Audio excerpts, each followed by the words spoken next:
Хай сын Кулиев, крик любви и боли.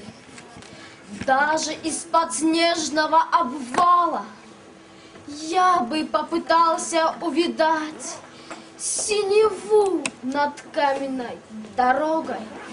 Я бы и оттуда прокричал, что люблю, люблю я эту землю, свет над ней, как если вы могли б услыхать мой крик любви и боли.